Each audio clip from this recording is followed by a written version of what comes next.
नमस्ते everyone, welcome back to the channel. आज हम लोग देख रहे हैं कि मार्केट कैसा चल रहा है। संडे के दिन बजट था।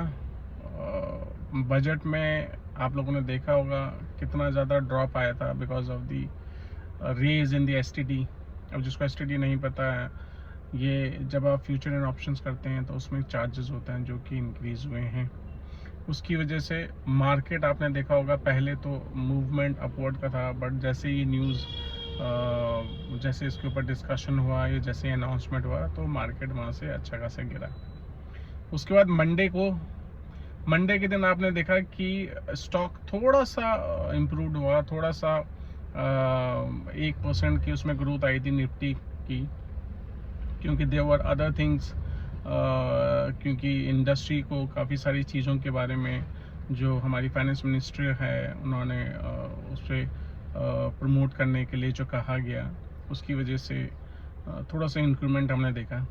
लेकिन जो सबसे ज़्यादा इम्पॉर्टेंट था, जो कि ट्यूसडे के दिन था, जिस दिन निफ्टी की एक्सपायरी भी थी, उस दिन हम लोगों ने देखा कि मार्केट ने सुबह जब गिफ्ट निफ्टी जब दिखा रहा था मार्केट को शुरू होने से पहले ही, तो 4.5% का मूवमेंट दिखा रहा था, मतलब करीबन 1100 से 1200 पॉइंट का जंप। सिमिलरली बैंक निफ्टी 2400 से 2500 का जंप। सो हम लोगों ने देखा कि जो इवेंट्स होते हैं, जो कि मैं आप लोगों को बताते हुए जा रहा हूँ काफ़ी समय से, कि इवेंट को कैसे आपको ट्रेड करना है, कितनी अच्छी अपॉर्चुनिटीज मिलती हैं अगर आपको ये मार्केट को ट्रेड करना आता है।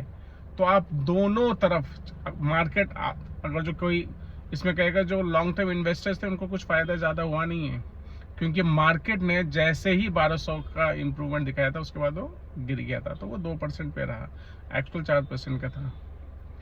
और उसके बाद अगर जो आपने फ्यूचर एंड ऑप्शंस में अगर जो आपको ढंग से नहीं आता करना और आप उसके बाद लिया, तो आपको पता है कि आपने जिस रेट में आपको मिला होगा वो रेट, उसके ऊपर इम्प्रूवमेंट हुआ ही नहीं है, क्योंकि मार्केट सिर्फ साइडवेज ही रहा।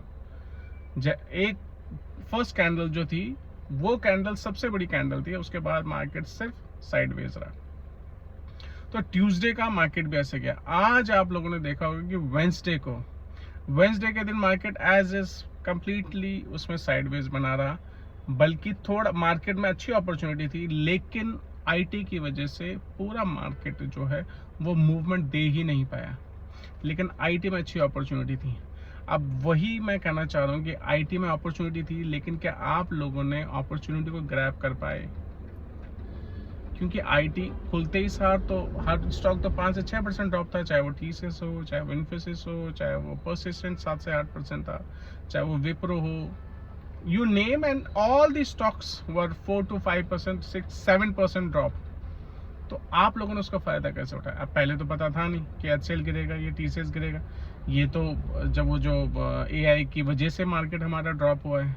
तो इन सब चीज़ों को आप तभी समझ पाएंगे अगर आप स्टॉक मार्केट को पढ़ते हैं, अगर जब स्टॉक मार्केट को रेगुलरली ट्रैक करते हैं, अगर आप किसी से सीख रहे हैं, अगर जो आप बुक्स पढ़ रहे हैं।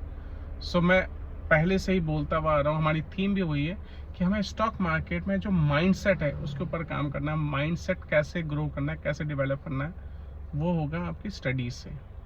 उसके लिए कोई, अगर जब किसी के सारे, अगर जब मेरे भी सारे बैठेंगे तो मैं आपको कुछ नहीं बता पाऊंगा, क्योंकि मैं आपको ये नहीं बताऊंगा कि आपको कब एंट्री करनी है।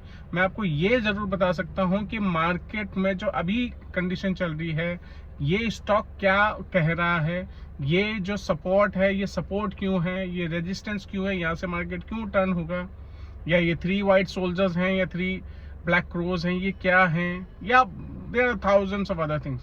पर उसके लिए आपको सीखना पड़ेगा। आप सिर्फ किसी के कहने पे कि कोई टिप दे दे आपको, पैसे तो नहीं बना सकते हैं आप, फॉर श्योर वेल्थ नहीं बन सकते। हाँ, एक दिन आपको 2000 रुपये का, 1500 रुपये का, 5000 रुपये का प्रॉफिट हो जाएगा, लेकिन अगर जब रोज पूछेंगे तो वो आपको 100% श्योर है को ड्रॉप होगा, क्योंकि आप एनालिसिस करके नहीं जा रहे हैं, आपने सेल्फ स्टडी नहीं करी।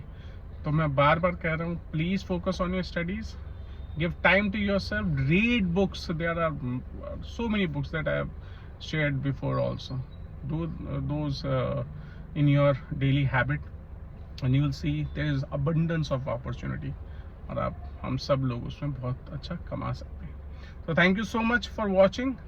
और आज मार्केट ने जो मूवमेंट दिया है, वी एक्सपेक्टिंग कि कल भी हमें ऐसी अपॉर्चुनिटी मिले, चाहे वो बुलिश हो चाहे बेयरिश हो, जिसको आता है वो तो दोनों तरफ पैसा। Thank you.